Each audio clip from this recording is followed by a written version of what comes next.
My name is Andy Austin. I'm a therapist based on the south coast of England. I'm currently doing a lot of work with young people with deliberate self-harm. I'm talking to the families and the health services and education services that are working with these young people. A number of patterns have emerged. Now, you have to bear in mind that, of course, I'm working with a particular client group. The reason they're coming to me is because the services that they're receiving simply aren't working for them. And obviously, the people for whom the services are working, they don't need to come and see me. So I have a bit of a jaded and biased view on what I'm seeing in terms of the help that is being offered to people with deliberate self-harm behaviour. Now, what I'm recognising is that young people who are doing this behaviour, they're mostly early teens, female. That's the general thing. They generally have normal social family backgrounds. They don't have necessarily any history of trauma or abuse. There's not like the thing that happened that started all this. They just seem to be people who are emotionally confused, a bit messed up, and are doing this highly distressing behaviour that obviously is distressing the parents to a significant degree.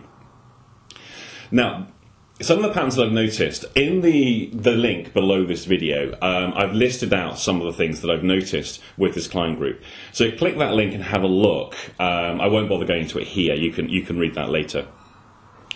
But essentially, what I'm getting is that there's the emotional disturbance that these young people are experiencing is fairly normal in terms of most teenagers are quite messed up.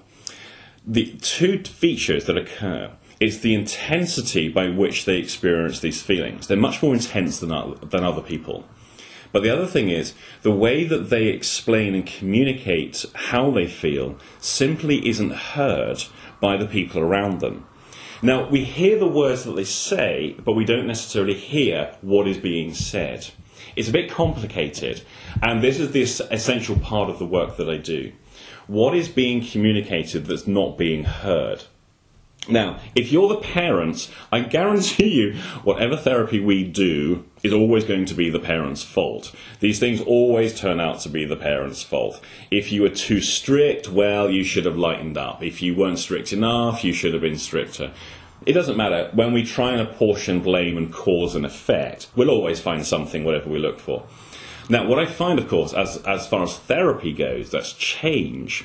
There's no use to that. But what we can do is start to identify where those difficulties are. Now, it's quite lengthy. It's going to take me a few hours to work through. I prefer to work with the parents rather than the child, for the simple reason the parents know the child better than I'm ever going to know them, and they're in a far better position to be able to do the stuff that I could do.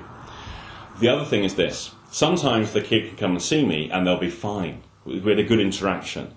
But it might not be a good day, and I have a teenager that's sitting there like, oh, I don't know. Now, I can never predict how that's going to go. So it's much easier for me to work with the parents. Now, what's happening, because of the positioning of that webpage, the link below, I'm getting a lot of inquiries fairly internationally.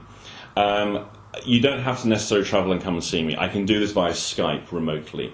We could do it by phone, but sitting there for 2 hours with a phone to your ear is not so easy. Skype is better, and I would prefer to work with both parents or all other family members who are present in the household, because not everyone has two parents, of course. It may be a divided family. So if you want to know more, click the link below, have a read through that first. Just check that what I'm doing matches the experience that you have. And then on that website, which is andrewtaustin.com, you'll see the contact details. Give me a call, send me an email, and we can sort something out from there.